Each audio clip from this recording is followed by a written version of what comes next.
उम्मीद करता हूँ आप सब बहुत अच्छे होंगे। तो चलिए शुरू करते हैं बिना टाइम वेस्ट किए। मूवी की शुरुआत में हम देखते हैं कि पूरी दुनिया पर एपोकलिप्स छा जाता है, जिसके चलते अब धरती पर नहीं रह सकते। इसलिए कुछ आर्किटेक्चर और इंजीनियर से मिलके आने वाली जनरेशन के लिए एम्बर नाम की अंडरग्राउंड सिटी तैयार की गई है।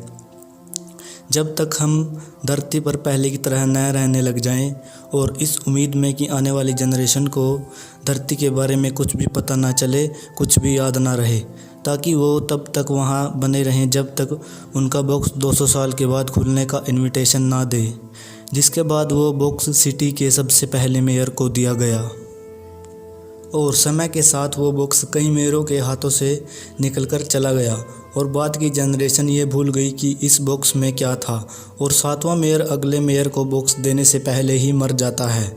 और इस मेयर ने इस पर ध्यान नहीं दिया और समय बीतता रहा और सभी इस बॉक्स को भूल गए। वह बॉक्स 2 साल के बाद खुल जाता है, पर वहाँ उसे देखने के लिए कोई भी नहीं होता। और इसके चलते ही कुछ और टाइम बीत जाता है और हम एम्बर सिटी को देखते हैं। और एम्बर सिटी के कुछ नियम होते हैं और सब लोग उन नियमों का पालन करते हैं। और इस सिटी का सारा काम डिपार्टमेंट्स में बटा होता है और सब लोग मिल के इस सिटी को चलाते हैं। और यह किसी आदमी को क्या करना है, यह उसे वहाँ के लॉटरी से ही पता चलेगा। ग्रेजुएशन करने के बाद भी क्या करना है, यह भी उसे लॉटरी से ही पता चलेगा। और एम्बर सिटी में बड़े बड़े जनरेटर होते हैं जिससे इस सिटी का पूरा काम चलता है। इस सिटी को 2 साल के लिए बनाया गया था और अब 2 साल बीत गए हैं। धीरे धीरे जनरेटर कमज़ोर होते जा रहे थे और अब वहाँ की पावर कम होती चली जाती है। वहाँ की लाइट बार बार चली जाती है। और इसके बाद हम डून नाम के एक लड़के को देखते हैं और डून का यह सपना होता है कि वह इस शहर का इलेक्ट्रीशियन बनेगा और उसके पापा भी यही करते हैं। जिसके बाद लीना नाम की एक लड़की को देखते हैं जिसका सपना यह है कि वह एक मैसेंजर बने और उनका भविष्य उनके लॉटरी ही बताता है। लीना को पाइप हेल्पर और डून को मैसेंजर का काम मिलता है और उन दोनों को वह काम पसंद नहीं आता। फिर डून ये कहता है कि वह एक मैसेंजर बनने से अच्छा है कि वह एक पाइप हेल्पर बन जाए, जिससे कम से कम वह जनरेटर के पास तो रहेगा। तो डून लीना से बात करता है, वह एक पाइप हेल्पर बन जाता है और लीना एक मैसेंजर बन जाती है, जो कि लीना की फेवरेट जॉब होती है। और यह बात जाकर वह अपनी दादी माँ से शेयर करती है और उसकी दादी की याददाश्त बहुत ही कमज़ोर हो जाती है क्योंकि वह बहुत ही बूढ़ी हो जाती है। हमेशा की तरह लीना अपनी छोटी बहन को सुलाने के लिए अपने पापा की रिकॉर्डिंग सुनाती है क्योंकि इनके पापा अब इस दुनिया में नहीं हैं। और उस डिवाइस में से हमेशा से एक और आवाज़ भी आती है जो किसी बोरा नाम के आदमी की होती है। इस आदमी ने उनके पापा के लिए एक मैसेज छोड़ा था कि उसने किसी चीज़ पर अपना इरादा बदल दिया है और वह उसके साथ है। यह बोलकर वह मैसेज कट जाता है। लीना अगले दिन अपने काम पर जाती है और वह बहुत ही खुश होती है और अब उसे पहला काम मिलता है अपनी आंट का मैसेज डिलीवर करने का। और जब वह अपनी आंट के पास खड़ी होती है तभी उसको एक आदमी के चिल्लाने की आवाज़ आती है जो कि डार्क प्लेस से निकलकर बाहर आता है, जहाँ पर सबका जाना मना होता है। वो वहाँ पर बहुत ही ज़्यादा घबराया हुआ होता है और वह सबको बताता है कि उसने एक अननोन डार्क जगह पर उसने किसी क्रिएचर को देखा है जो कि बहुत ही ख़तरनाक है और उसका साइज हमारे घरों से भी बड़ा था। और उसकी बात पर कोई भी यकीन नहीं करता और सिटी के रूल तोड़ने की वजह से उसे पुलिस उठाकर ले जाती है। और लीना उसके हाथ से गिरे एक क्रिएचर के टुकड़े को उठा लेती है और यहाँ पर उसे समझ में आता है कि यह सिटी अब धीरे धीरे खोखली होती जा रही है क्योंकि उनके पास जनरेटर और पाइप्स को ठीक करने के लिए कुछ भी सामान नहीं रहता और वह कुछ जुगाड़ लगा कर ठीक कर रहे हैं। और इस चक्कर को ठीक करने में बहुत से लोगों की मौत भी हो जाती है, लेकिन इस बात के बारे में किसी को भी कुछ पता नहीं होता है। जिसमें से एक का हेलमेट उसे मिलता है जो कि पाइप ठीक करने के चक्कर में पानी में डूबकर मर गया था। जो उसे उसके पार्टनर से पता चलता है कि सभी अब हार मान गए हैं, इसलिए सब अब अपने काम से काम रखते हैं। अब उन्हें किसी भी बात की परवाह नहीं है कि इस प्रॉब्लम को कैसे ख़त्म किया जाए। पर डून अपने शहर के लिए कुछ करना चाहता था तो डून अपने पार्टनर की जेब से चुपचाप मैप ले लेता है और उसके पार्टनर को भी पता नहीं चलता। तो डून उस मैप को देखता है जिसमें उसको एक चैम्बर दिखता है और वह उसके अंदर चला जाता है। वहाँ पर बहुत ही अंधेरा होता है और वह आगे बढ़ता जाता है और किसी को पता भी नहीं चलता कि उसके आगे क्या होता है। और उसे एक ऊपर का दरवाज़ा मिलता है और वह उसमें सिटी स्टोर में पहुंच जाता है, जहां से सिटी का फूड सप्लाई होता है। वो रूम खाली के बराबर होता है, जिसका मतलब ये है कि सिटी का फूड सप्लाई होना कम हो गया है। और तभी वहां गार्ड आ जाता है और डून को गुस्सा करके बाहर निकाल देता है और तभी पावर चली जाती है और इस बार बहुत ही लंबे समय के बाद लौटती है, जिससे लोगों के मन में डर बनने लगता है और जैसे तैसे करके उसके चलने लायक बनाया जाता है।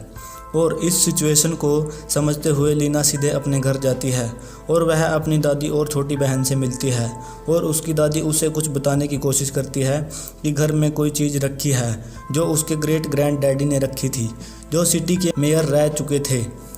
तो लीना को वह बॉक्स मिल जाता है और उस बॉक्स से उसे कुछ भी समझ नहीं आता। वहीं ग्रैनी को भी उस बॉक्स के बारे में कुछ भी नहीं पता था। अब घर का काम ख़त्म करने के बाद उस स्टोर रूम के गार्ड का मैसेज भेजने का असाइनमेंट मिलता है, जो कि मेयर के लिए होता है। मैसेज लेकर लीना मेयर के पास जाती है। वह मेयर के घर में उन तस्वीरों को देखती है जो सिटी के मेयर रह चुके होते हैं। वहाँ पर एक फ़ोटो उसके ग्रेट ग्रैंड डैडी की होती है, जिनके हाथ में वही बॉक्स होता है जो लीना को अपने घर से मिला था। अब लीना जाकर मेयर को संदेश देती है। वह जब संदेश दे रही होती है तो उसे मेयर के ड्रॉर में एक कैन दिखता है, जिन्हें वह छुपाने की कोशिश करता है। अब लीना उस स्टोर रूम वाले गार्ड से जाकर कहती है उसने संदेश दे दिया है। लीना वहाँ जाकर देखती है कि गार्ड किसी से सीक्रेटली बात कर रहा होता है। तो अब वहीं पर हम देखते हैं धीरे धीरे फूड सप्लाई कम होती गई है। तो लीना देखती है डून को और वह उसको क्रिएचर के पैर दिखाती है, जिसको देखने के बाद डून को यह समझ में आ जाता है कि यह किसका पैर है। वह उस पैर को अपने पापा को दिखाता है और वह उससे कहता है कि वह इन सब में ना ही पड़े तो ही अच्छा है। वह सिटी में चल रही सभी बातों को इग्नोर करता है और लीना उस बॉक्स को खोलती है और वह डून को बताती है, जिस पर उसे एक मार्किंग साइन और एक लेटर मिलता है, जिन्हें जोड़ने पर उन्हें एक बहुत बड़ी खोज मिलती है। उन्हें पता चलता है कि यह एम्बर सिटी से निकलने का नक्शा है जो टनल से गुजरता है। लीना डून से कहती है कि यह नक्शा गोल ही क्यों बनाया गया है। तो डून को अपने वाला नक्शा याद आता है और वो समझ जाता है कि इन दोनों नक्शों का रहस्य उस दरवाजे से जुड़ा है। वह लोगों से छुपकर वहां जाने की कोशिश करते हैं।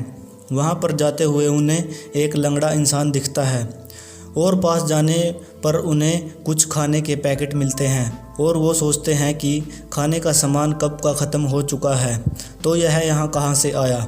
इससे पहले कि वो कुछ और देखें, उनके पीछे एक भयानक क्रिएचर पड़ जाता है और वह भागते हुए स्टोर रूम में पहुंच जाते हैं और वह क्रिएचर वहां तक उनके पीछे भागकर आ जाता है। तो वह टनल के रास्ते से बचकर निकल जाते हैं और तभी लूना को डून के हेलमेट पर उसके पापा का नाम दिखता है। डून उसको बताता है कि इसको पहनने वाला पानी में डूबकर मर गया था। अब तक लीना को सिर्फ यही बात पता थी कि उसकी मम्मी उसकी छोटी बहन को जन्म देते ही मर गई थी और उसके पापा का मरने का कारण उसको नहीं पता था। और वह सोचते कि शहर में इतना पानी तो है नहीं, उसके पापा पानी में डूबकर कैसे मरे। तभी उसकी आंट उसे एक सीक्रेट बताती है जो उसने उससे छुपा कर रखा था, क्योंकि उसके पापा की तरह वो भी अपनी जान ना गवा दे। उसके पापा भी सोचते थे कि इस शहर के बाहर एक दुनिया है और वह अपने दोस्तों के साथ मिलकर खोदना शुरू कर देते हैं और बाहर निकलने से पहले ही वह एक नदी में डूबकर मर जाते हैं। और यह सब सुनकर लीना वहाँ से जाने लगती है। रास्ते में उसे लीजी मिलती है। लीजी के पास एक खास पीने का कैन होता है जो कि शहर में कहीं भी नहीं मिलता। तो लीना उससे पूछती है कि यह कैन तुम्हारे पास कहाँ से आया। तो वह कहती है कि यह मुझे लूपर ने दिया है। लूपर उस स्टोर रूम वाले गार्ड का नेम होता है और वहाँ पर लूपर भी आ जाता है और लीना उसे देखकर समझ जाती है कि गुफा में लगने वाला आदमी लूपर ही था। और उसके दिमाग में एक आइडिया आता है और वह डून से कहती है कि चलो चैम्बर में जाकर देखते हैं। वो दोनों वहाँ पर जाकर कमरे में बहुत सारे कैन देखते हैं जो कि मेयर ने अपने लिए और अपने कुछ खास आदमियों के लिए रखे हुए हैं।